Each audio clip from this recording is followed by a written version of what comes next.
Lilias Trotter had the opportunity to become one of England's greatest painters. I think Lilias is an iconoclast. She defied all the categories. If she's as good as I think she is, why has nobody else heard of her? Ruskin was one of the most important men of the 19th century. I don't think that he believed that he couldn't win her. Did she make the right decision, or did she make the worst decision of her life?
December 31st, 1895.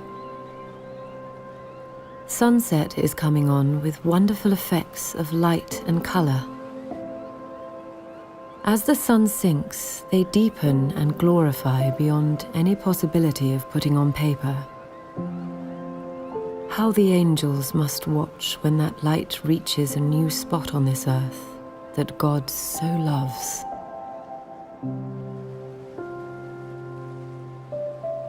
Lilias Trotter was an artist. She was a British writer. She was contemplative and she was visionary. Lilias was born in 1853 into the home of a distinguished West End family in London. We do know that her mother identified in her early an artistic talent. There were a lot of artists in the family. She had this amazing ability to capture quickly images, but she was already developing an eye to record things, but she clearly had this great spirit of just receiving beauty and perceiving it in a way that was extraordinary. It's recorded that when she first sighted the Alps, she burst into tears. The beauty so overcame her.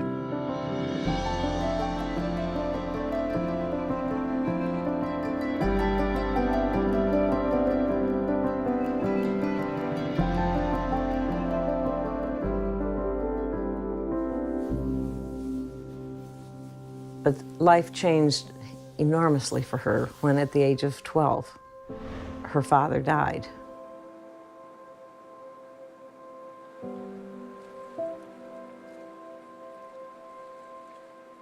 There seemed to be a distinct turning to faith after her father's death.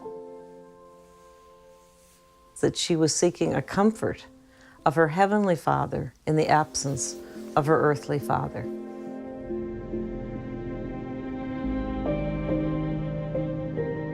In 1876, Lilias and her mother went to Venice.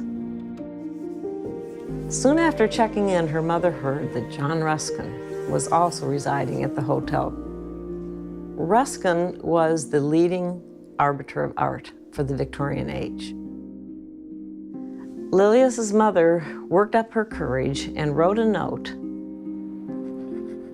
Her mother was probably hoping that she would get some instruction in drawing and some general commendation from Ruskin. I doubt that she was expecting much more than that, although there would obviously have been the excitement of personal contact with one of the most famous people in the English-speaking world, which is what he was. John Ruskin is enormously important to the history of culture in the 19th century. His writing in prose is some of the greatest in the English language. He was a writer about art, literature, architecture, and the natural world. Ruskin was one of the most important men of the 19th century and went on to influence almost everybody's life in the 20th century. Ruskin made a famous statement, there is no wealth but life. What is wealth if we don't have quality of life, if we don't think about the fresh air around us, if we don't think about the landscape?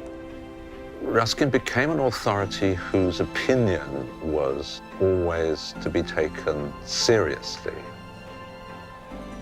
He managed to create, if you like, a vision of life which inspired just generations of people. He was a true celebrity of the 19th century. In his lectures in Oxford in 1883, which were published under the title of The Art of England, rather remarkably, he tells the anecdote of meeting Lilias Trotter, whom, of course, nobody in Oxford had heard of. One minute, Ruskin is talking about famous contemporary painters, and the next minute he's mentioning this young girl that he met in Venice. Certainly, as the story is told, Ruskin is a bit, sort of surly about this and thinks, oh gosh, what's this going to be? But actually, clearly, he responded to something in these watercolors, and he said that they lacked knowledge, but in a sense that he could sense the spirit, behind them. And he asks the mother whether he can take her out sketching with him. I think he could see in Lilias the possibility of adding another woman to the relatively small list of serious women artists of the period, and he would have wanted to encourage her.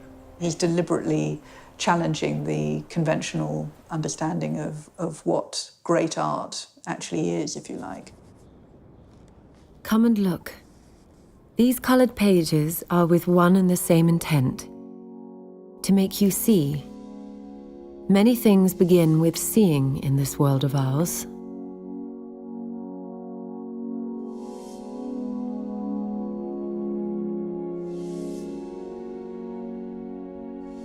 Looking at her work, it's an example of someone finding a distinctive voice as an artist, having taken her up as a protégé. He's really very effusive about her. He says that she seemed to learn everything the instant she was shown it, and ever so much more than she was taught. One could see from her journals that she had a knack for combining image and text, but also of developing a way of drawing landscape, flower studies, and even drawings of people.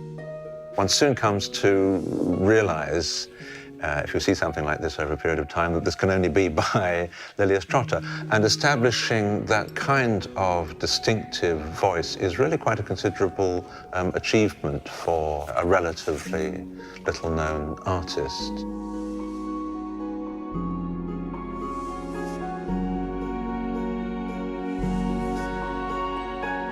And he actually said, for more than 25 years of my life, I would not believe that women could paint pictures, and all histories seemed to be on the side of this conviction.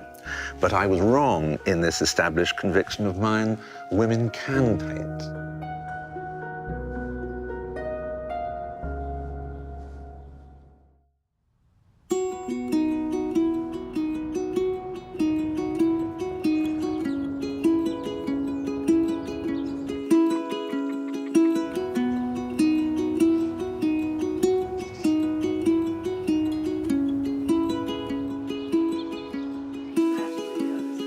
What began as a modest interest became a passion pushing me forward in the search for Lilias.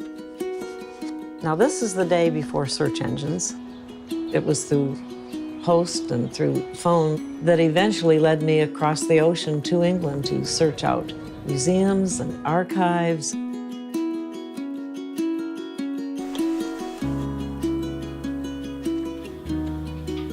A search that led me in many, many different paths, really over almost a 3-decade span of time.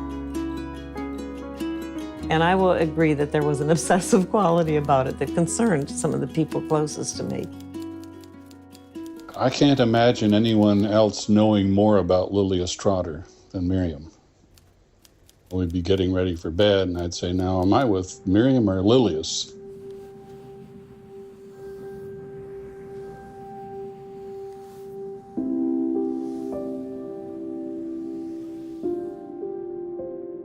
I wanted to think being a minister's wife didn't make me different than anyone else. But the fact is my life was greatly impacted by the vocation my husband had.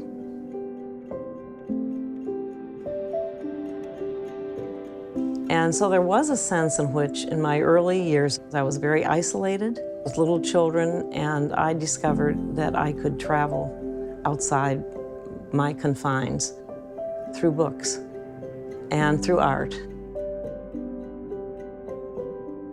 And I can remember just saving that little space when a child was taking a nap or at the end of the day and get a cup of coffee, and this would be my Lilias time. Looking at this little white book with gold lettering, Lilias Trotter of Algiers, and just the opening sentence. Take the very hardest thing in your life, the place of difficulty, outward or inward, and expect God to triumph gloriously in that very spot. Just there, He can bring your soul into blossom. I just had chill bumps go through me when I looked at this. The art came straight through my mind into my heart. This was the beginning, for me, of the discovery of Lilias. I was determined to pursue to the very end of my ability to find out who this woman was. If she's as good as I think she is, why has nobody else heard of her?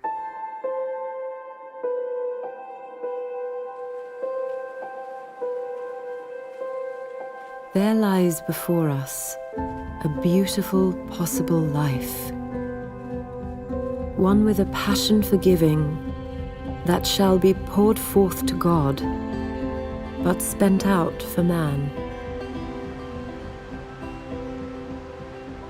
It's well known that Ruskin had an eye for young women of intelligence, dedication, a good Christian with quite a talent for art, but also in a way biddable to his will in being able to push them in the directions he thought might be useful.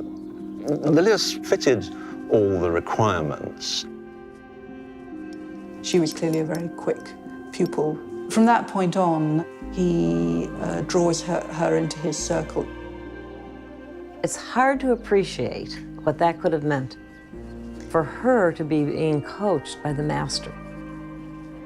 I don't know how we could even parallel that in our own lives, but it was not only a significant moment for her, but it was the beginning of a very deep and rich friendship.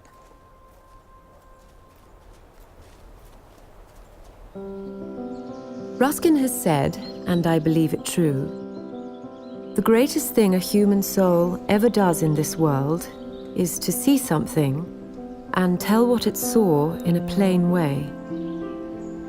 Hundreds of people can talk for one who can think, but thousands can think for one who can see.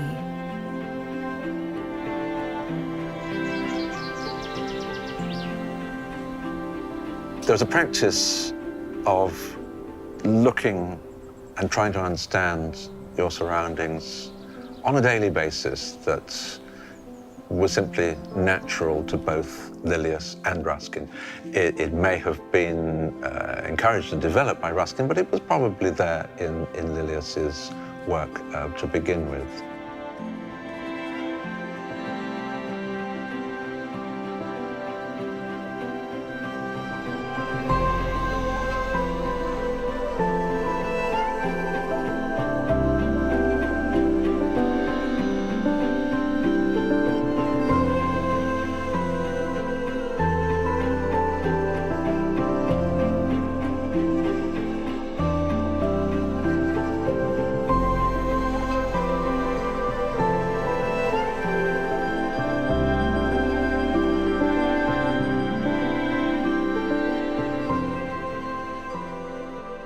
like Ruskin, she appreciated that a flower, an insect, a landscape is all, again, part of divine creation. And by looking at it, and especially by drawing at it, one comes to understand it more.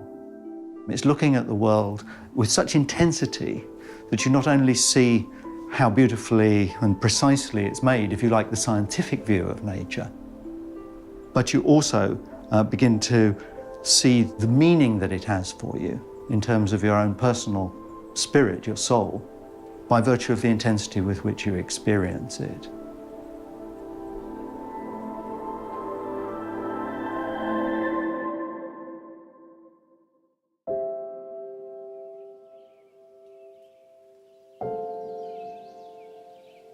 The true ideal flower is the one that uses its gifts as a means to an end.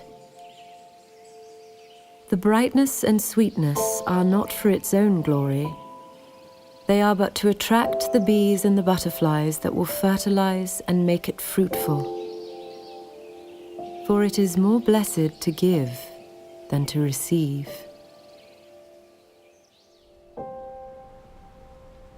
Ruskin's love of fidelity to nature has quite a complicated background. It has partly to do with moral ideas of truth.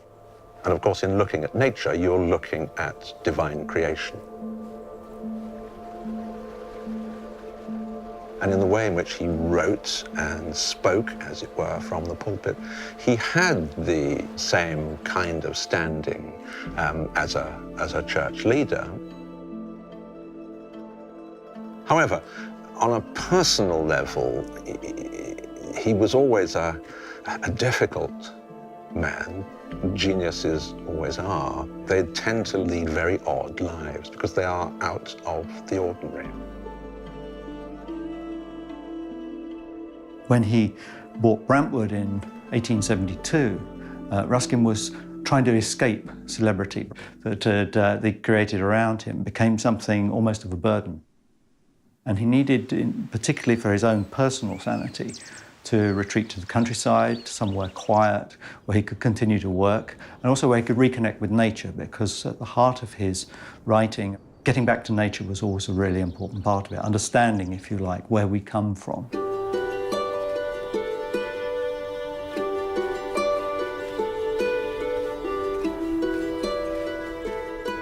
Visitors who could actually come and stay in Brantwood itself were very few and far between.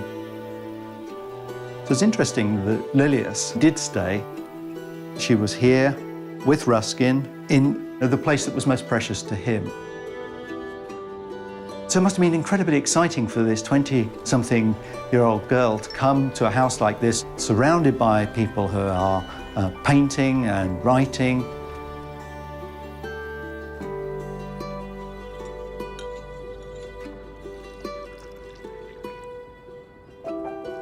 When Lilias would come to Brantwood, she stayed in what's known as the turret room these days. It's a small bedroom on the corner of the building. She'd have woken up into this wonderland, really, of looking out upon the lake and the mountains here. And that must have been an inspiring and beautiful start to anybody's day. This was definitely a relationship that was the mentor to the student. But there's also the sense that there was a bond that was deeper than art.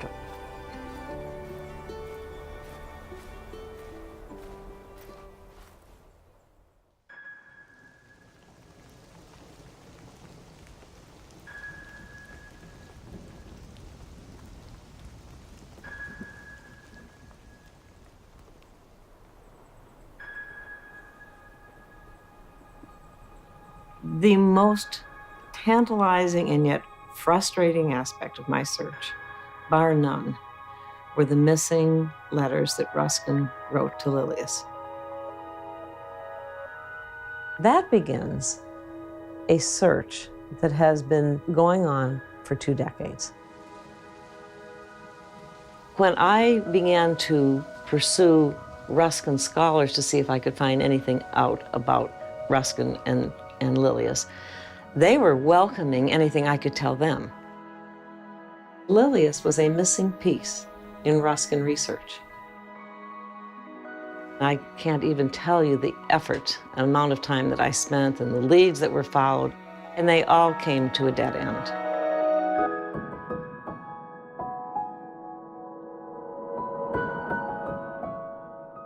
There were so many other people who had searched for me. The friends that helped me try to track down these letters were critical.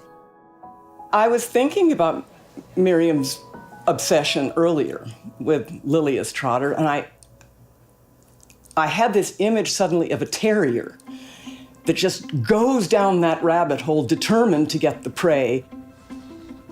If Miriam had not spent 30 years researching Lilias Trotter, she would have been forgotten. I think lost to the sands of time. Miriam had shared with us that she had taken the project as far as she could take it, but there were things that she wished would happen, that it could go further. I did share that I had one unfulfilled dream, and that was to find those letters that Ruskin wrote. She knew they existed. It was an obsession, looking for these things, and it takes obsession to doggedly look and look and look. I checked my email, and up comes Sally's email saying the letters have been found.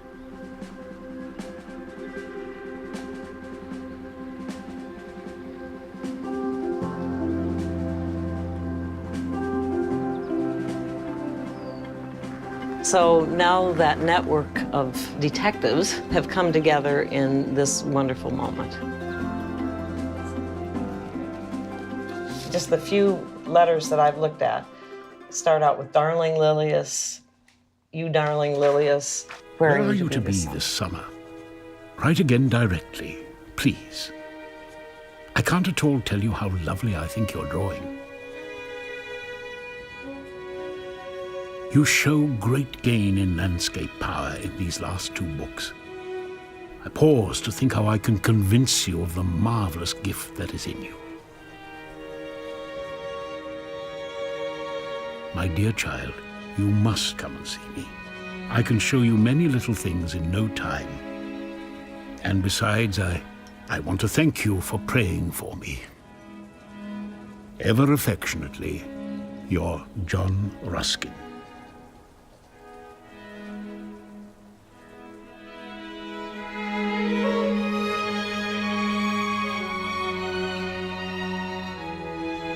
So we have now Lilias growing as an artist.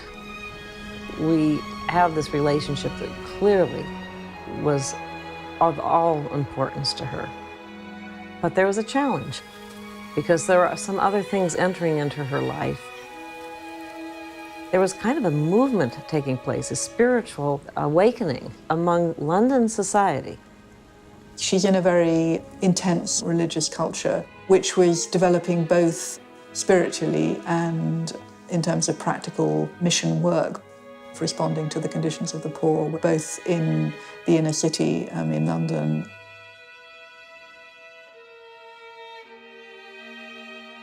This was a time when the fledgling YWCA was just getting off the ground, and it was really meeting needs.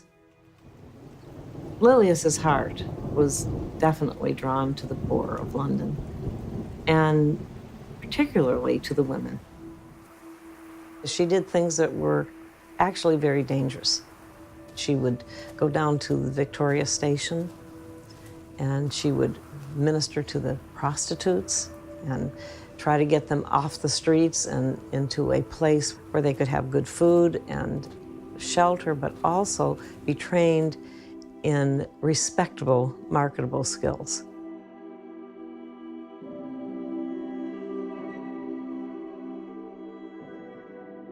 There are one or two references in his letters where he seems to admonish Lilias for spending too much of her time on good works in London, helping the poor and disadvantaged. I want to see you and scold you, and I've got a cough and no voice to do it. But if you could come out here to be scolded, I think I could manage it in a feeble manner. and it would do my heart good. So do you ever go to see people, except naughty people? He's being playful. He's being playful. but he's also yes, turning the screws. I don't think he's being entirely serious. Ruskin did have a terrific sense of humour. He is perhaps expressing annoyance that she hasn't written for some time, but he's over-egging it and I think playing a kind of word game with her as well. He goes on, all Very fine, helping the station girls. But what will you think of yourself someday, I wonder, for your neglect and contempt and defiance and tormenting and disappointing and ignoring and abjuring of me? I'm bad enough to be gone and seen to, I'm sure. But you won't. I think that's probably simply because she could have been spending that time on her art, whereas others could do the other good works who didn't have the talents that she did. It did raise eyebrows that a woman, especially of her breeding, didn't just mingle with, but embraced people of a far lower estate and in terrible, terrible conditions.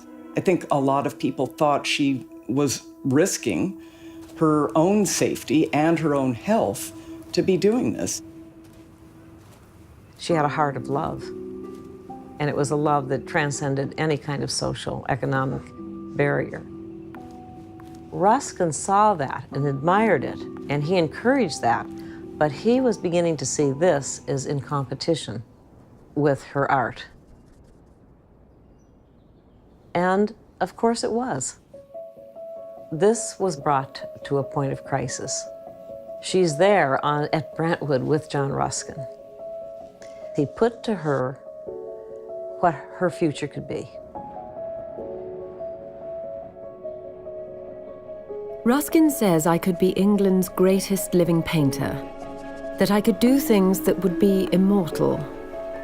Please understand that it is not from vanity that I tell you, at least I think not, because I have no more to do with my gifts than with the color of my hair, but because I need prayer to seek God's way more clearly.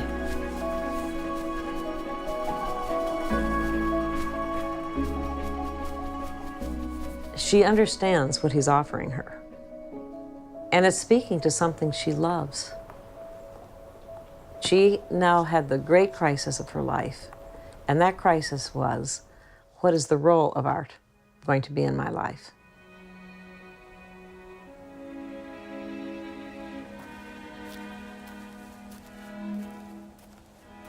It seems as if I'd lived years in just those few days.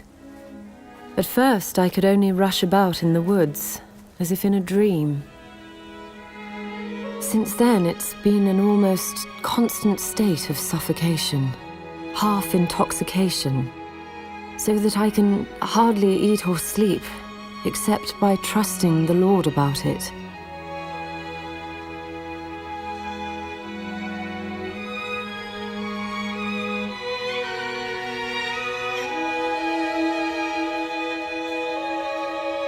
There's no way to overestimate the crisis of soul. It all came to that moment that she knew she had to decide.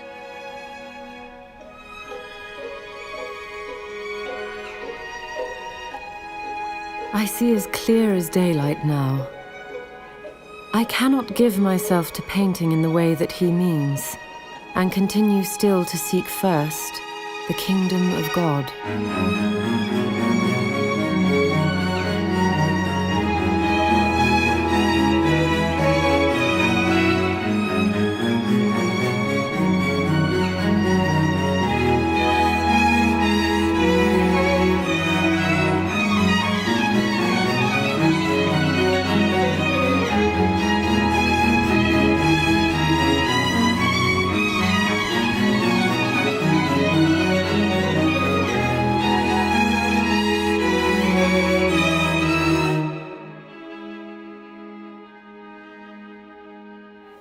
When she said no to Ruskin, she was turning her back on the possibility of fame and embracing obscurity.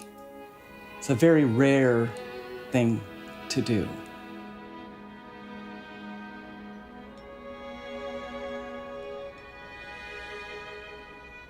to turn down the kind of renown she might have known and the praise of the society that she was really a part of in order to do something that garnered no praise at that time, no fame, almost the promise that that would not happen, is almost perverse in its willingness to renounce what most people value. One has to admire Lilius's determination and drive to do what she did. She obviously had the confidence and the determination to pursue her own path. She did not necessarily feel that the choice she made was something that another person would have to make. It was simply a very, very personal thing that she believed this is what God wanted her to do, and this is what she wanted to do as well. She made a decision that almost broke her, but with a complete independence of soul that is the result of a spirit that's been released.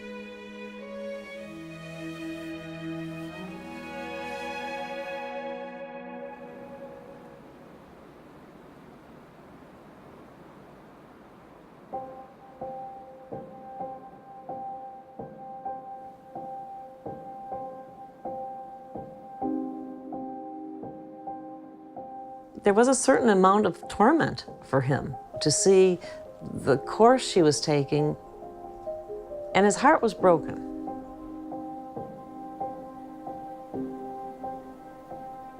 After her decision was made, she returned to London with renewed zeal.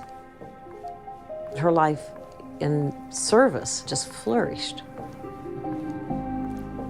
Lilius had that rare ability to look around and see a need. And one of the things that she saw was the conditions for the working women. There was no public place that they could eat. For the woman, the working woman, she was forced to eat her lunch from a paper bag on the sidewalks. Lilius saw the need to address that. And so she was instrumental in forming the first public restaurant for women in London. Her passion was to reach out to the downtrodden.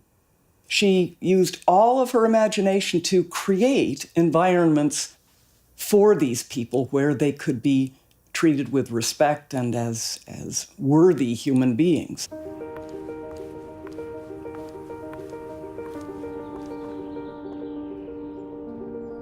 In all the withholdings of this year, God has been opening a door where he closes a window.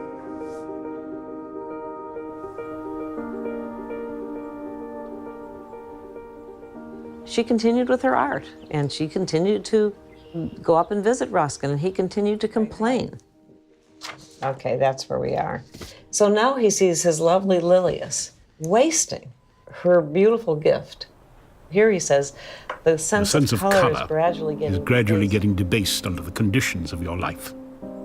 The greys and the browns in which you now habitually work, technically you are losing yourself. Darling Lilius, I am beginning to think of packing your drawings up. I've examined them well, and they really are, as I've said, wrong in grave respects. Chiefly in want of sunshine. But there's also real vulgarity in the way you put light things against dark to bring them out. There's a wonderful letter that he wrote to her where he asked why it is that he can't see her so much. What is he missing? You never noticed that you left me extremely sorrowful. Can you come again today? Any hour? It's like a cross between a rejected lover and an Italian mother saying, when are you going to come see me? Yes.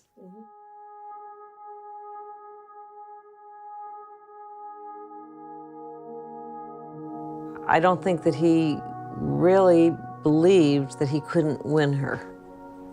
And the fact that she kept meeting with him and painting and all those good things were still happening, he held out hope. But clearly, the rudder of her will was headed in a different direction.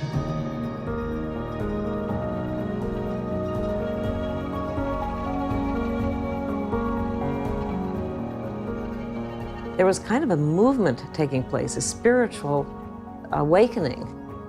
The who's who of London were attending these Bible studies. And this was not a movement that stayed with the inner person. It resulted in reaching out. There was a quickening in Lilius's heart to this. This was formative. Something was taking place in her life that came so quietly that when the moment of decision came, there was almost an inevitability about it. I attended a mission meeting in London when at the close, someone stood up and asked, "Is there anyone in this room whom God is calling for North Africa?" "It's me," I said, rising. "He's calling me."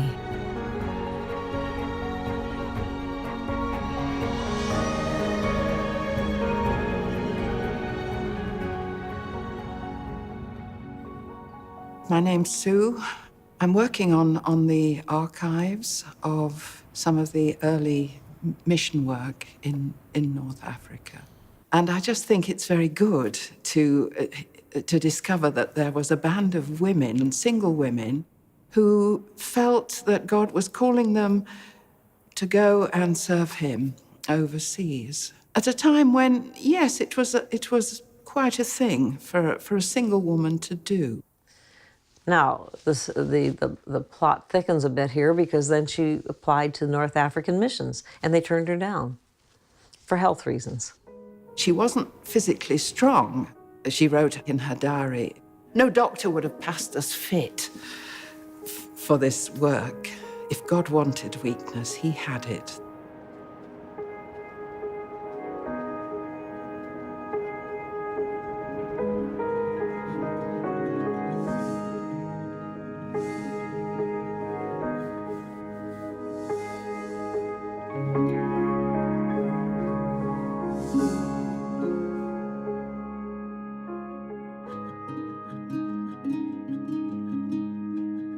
At sunrise, the first peaks of land came into sight, dim and purple. The lights of Algiers.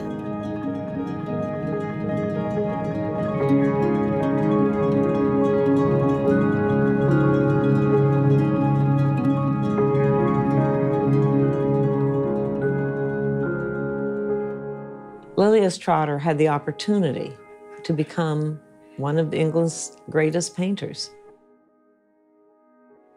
Did she make the right decision, or did she make the worst decision of her life?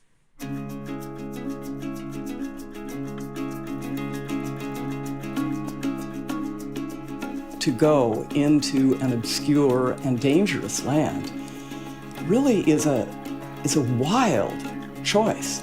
It's especially for a woman at that time. It's almost unimaginable. It's difficult to do today.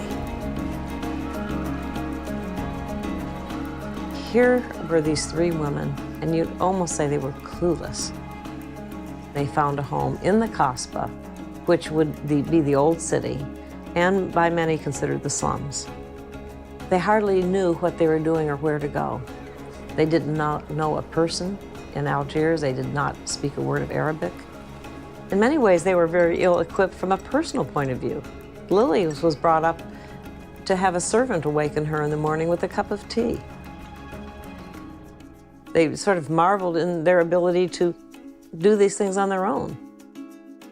She was really turning her back on everything that was familiar and everything that was comfortable. She didn't really know exactly what she was going to find over there, the challenges. I mean, clearly, she couldn't have imagined the cultural differences.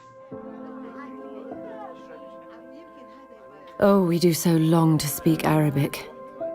The power of talking can only come by being among the people.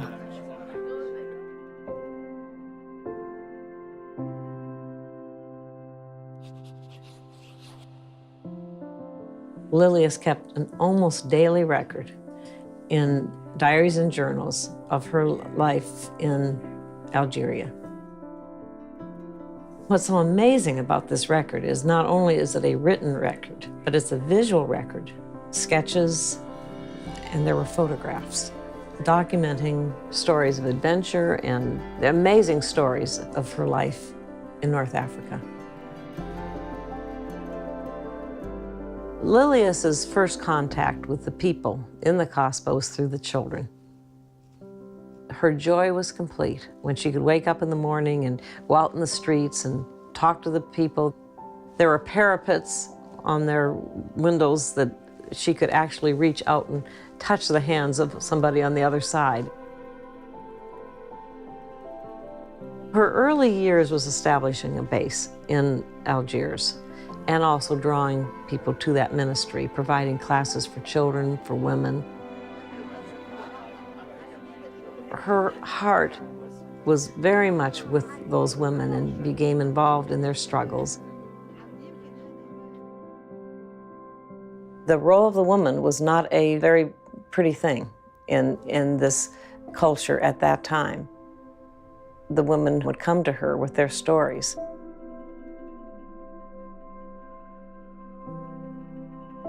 She saw that girls were in their father's house until they were marriageable at the ages of 10 and 12. And then they were in their husband's harem and then discarded for younger wives. And so many of them lived lives of great destitution. And she became concerned that they have some kind of economic independence, to be able to stand on their own and apart from their fathers or the fate of their marriage. And really, this wasn't being done at that time. She even had a person come who was skilled to teach them this. And during that time, she not only pioneered ministries, but she pioneered methods of reaching people that scholars today will say were 100 years ahead of her time. It was not a big movement to help to rescue battered women. It was simply a person responding to need and providing some love and some comfort and safety. I said to a sad-eyed woman, "You love that little girl?" "Yes," she answered. "I am a widow, and she is my eyes." "That is the way God loves you," I said. These were women who so responded to the love that Lilius gave them. She became Lala Lily, their loving Lilius. One Arab lady leaned out from her upstairs window and spoke to an Arab lady across the sort of narrow corridor, and she said, "Nobody ever loved us like this. Nobody ever loved us like this." June 8th, 1896. The village lay silent in the sunlight, and a woman glided out of the door and asked what I wanted. I answered that I loved the Arabs and had come to talk to her. Immediately, she led me through dark, twisting passages. Then, one by one, a dozen women gathered. I don't think they'd ever seen a European woman in close quarters before. Later, one of the women asked, "Why do you not stay? Why do you not come and live with us?"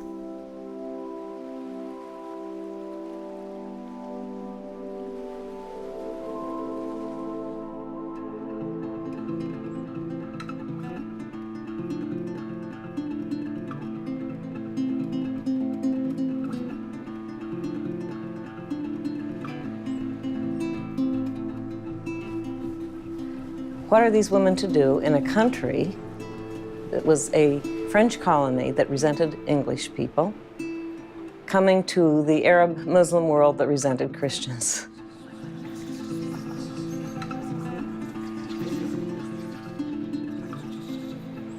January was one of the darkest and toughest months we've ever had. One literally could do nothing but pray at every available moment. Still, the light does not come. Just a blind holding on to a dim Christ. From the earliest days in Algeria, she longed to go beyond the plains and into the desert. Almost from the day she arrived, I would say, Lilias had her eye on the far horizon.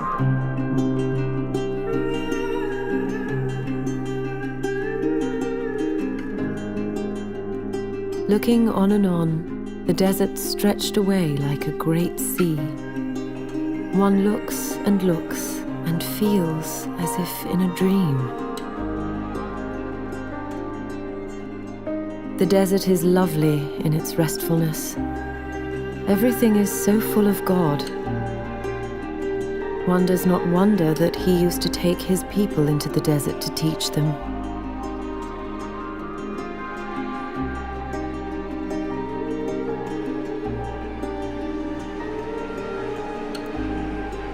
September 6th, 1899. The next day was a battling on in simple endurance through a blinding blizzard of sand. Every trace of footprints had been swept away, and the track was invisible as we journeyed on.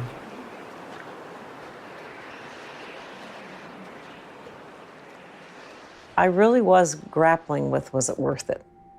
She could, in a way, have it all.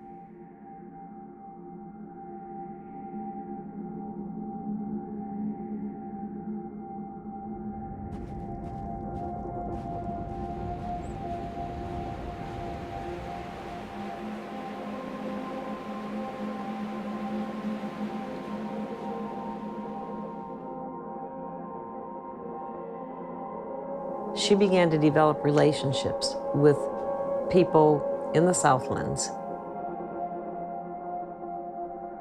She found a group of mystics that she felt were seriously looking for God.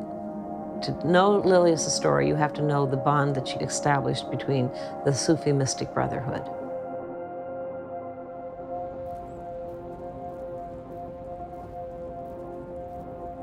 She had such admiration for them, as she felt this particular group of people in this particular geographic area were true seekers after God.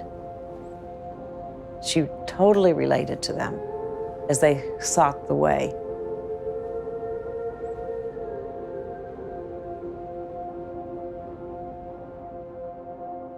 And they invited her, and this was almost unprecedented, for them to invite somebody into their brotherhood. And a woman, no less. And they would tell each other their stories of faith. She sensed in them a journey to try and find the heart of the mystery, trying to penetrate to the depths of the mystery of God.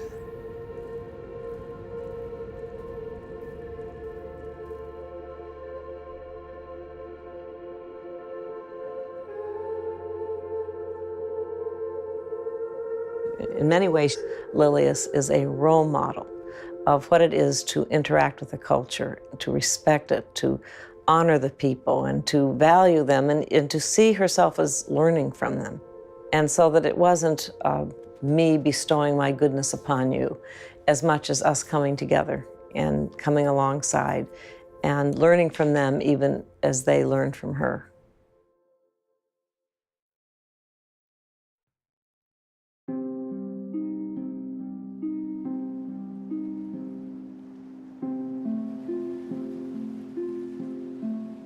I do know that her friends say that her mother was disappointed that she gave up perhaps options for marriage and pursued a course of life that was radical.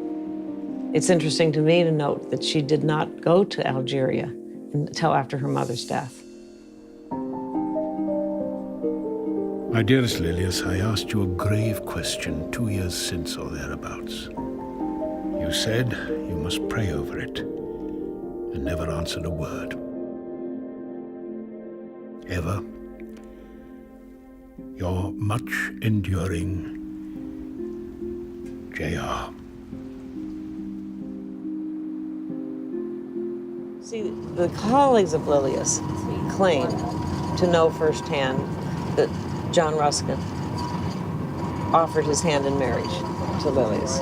Now, whether he ever would have delivered on that, had she ever accepted that, we'll never know. Whether he saw potential marriage partner in Lilias is hard to determine. This is all we have, you see. Whether she had the view that to be wholly devoted to the Lord and the work that he'd given her to do, she had to remain single or not, I don't know. And she doesn't say, and I wouldn't want to speculate. But one never has the impression with Lilias Trotter that this was a lack or anything she perceived as a lack. Her life was full and rich.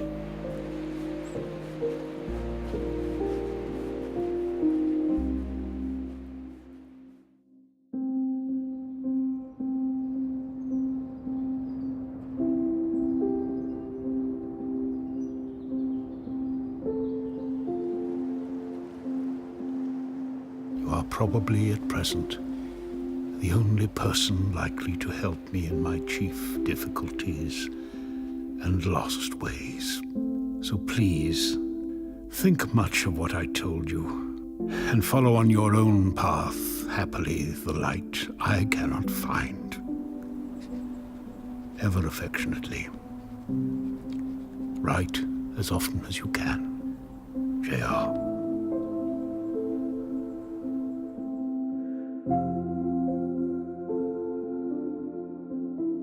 As late as 1899, the very last year of Ruskin's life, she sent him a book of hymns. I got this book of verses to send you some weeks ago. It has been full of light and blessedness to me, and I have such a feeling that it will have some ray for you that I can't help sending it. Always yours, with grateful and loving memories, Lilias Trotter.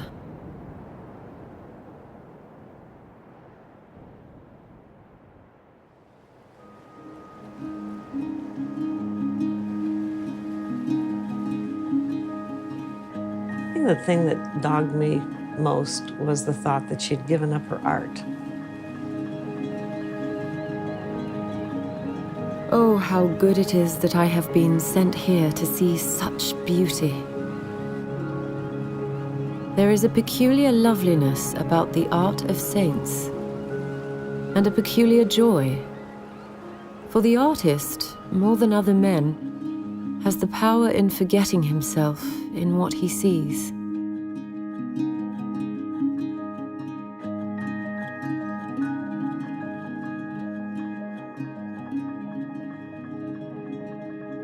She understood the written words took on value by their beauty. The longer that she was in North Africa, I think the more she began to think in parable. She writes, a bee comforted me very much this morning, concerning the desultoriness that troubles me and our work. He was hovering among some blackberry sprays, just touching the flowers here and there. Yet all unconsciously, life was left behind.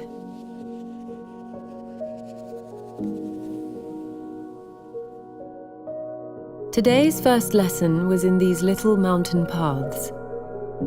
I followed mine only a few yards further this morning, and such an outburst of beauty came.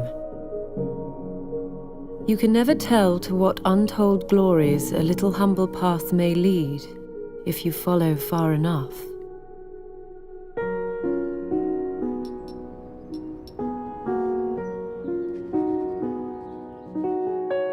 I am now ready to be offered. Measure thy life by loss, not by gain. Not by the wine drunk, but by the wine poured forth.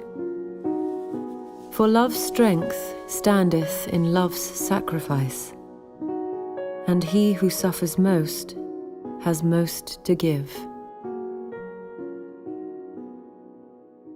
When you see the diaries with the tiny illustrations and realize that those were for no one but herself, she was pouring out her heart. I think it would have delighted Ruskin's color-loving heart to have seen all those wonderful paintings of sky and flowers and people in the wonderful colors that he encouraged. So my feeling about her art, it wasn't lost in Algeria. If anything, it was fed.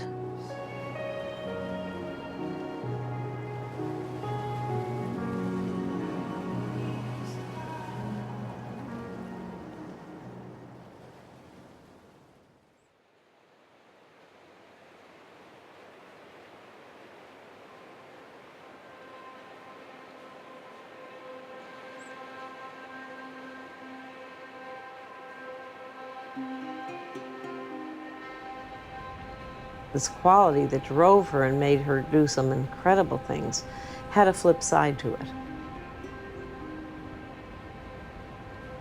I admire going to the limit, but actually that was an area in her life I think that was also a weakness, that she did not know when to stop. Repeatedly, she would work to the limit and then completely break down physically. It was a climate that tested the strongest of men, and many people left that area because they couldn't withstand it physically. There were definitely the issues of health, fatigue. One of the great sorrows was when the first person in their band died at a young age from typhoid.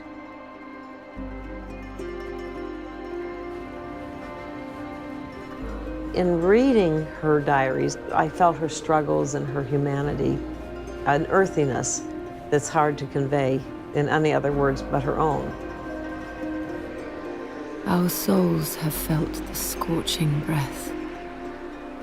Nerves get overstrung in this climate in a way they never did before. And an exhaustion comes through the body to the spirit so vivid at times that the very air is full of the powers of darkness. How many of us have gone through the testing of every fibre of our inner life since we left England? And how many of us have had a bitter breaking down under these tests? I know she had her doubts, I know she had her struggles, and I could feel the weight of that in her journal. Sometimes it was almost too hard for me to read on, feeling the heaviness of what she was dealing with. Things still look dark and heavy all round. But when the clouds are full of rain, they empty themselves upon the earth. It is better to wait for the torrents that will set life going. I am beginning to see that it is out of a low place that one can best believe. What I see here is a woman who was so in tune with God that she could speak, even in the midst of difficulty, to an absolute abundant joy. What most impressed me about her work in Algeria was the almost thankless nature of it, because so much of her vast energies were like water on the sand of the desert. It was just absorbed and seemed to disappear. She dreamed and prayed for a church visible, and that didn't happen. People to whom she really poured out her life turned on her or would leave, and yet she was so committed.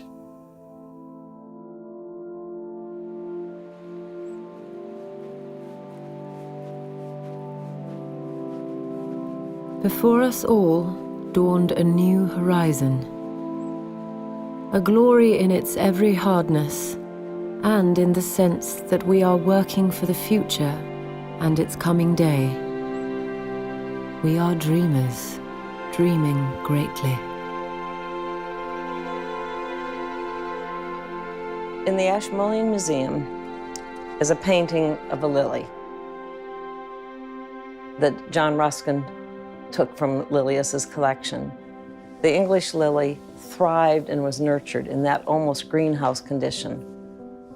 But there's also a lily that she painted, which is a desert lily, or the sand lilies.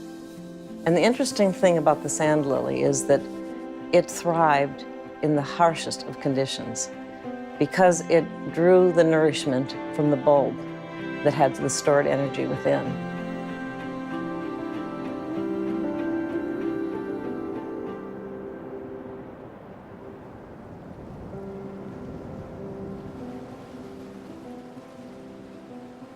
I think Lily is an iconoclast. I don't think she was hedged in at all by cultural boundaries, dictates. As a woman, as a Christian, as an artist, she defied all the categories. I now see a sunset differently. In a sense, she's taught me a way of seeing. She herself said to the end of her life that she would feel the ache of not having completely developed her artistry.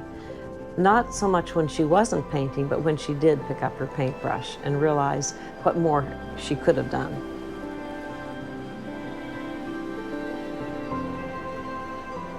What I saw in Lilius was just the idea of being faithful to what you believe is right, being faithful to what you believe God wants you to do, and to not be concerned about the results. The adding up is not really ultimately ours to see. Who's to measure what is greatness? She, in the end, answered my own questions because she, to the end, felt the joy of her life.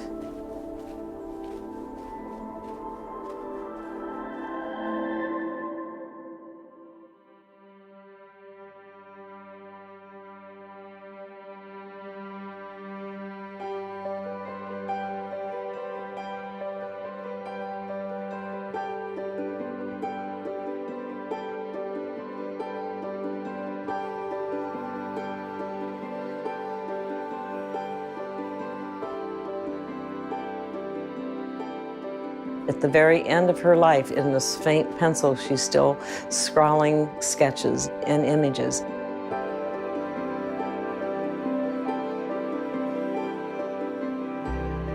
At her deathbed, her friends gathered around and they sang together, "Jesus, Lover of My Soul," her favorite song.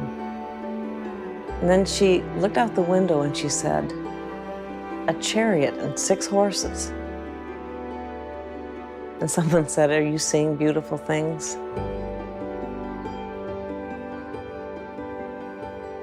And she said, "Yes."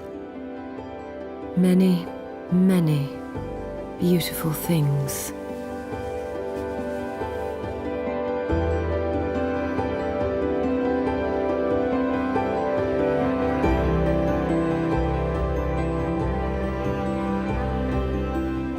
This dandelion has long ago surrendered its golden petals and has reached its crowning stage of dying. The delicate seed globe must break up now. It gives and gives till it has nothing left. It holds itself no longer for its own keeping, only as something to be given.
safe, but now out of the lowest place, no measure for the weight I've only just begun to see.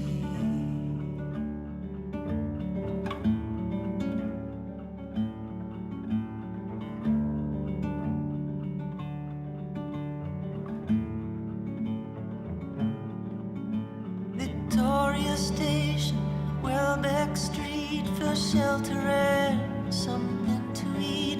She sells herself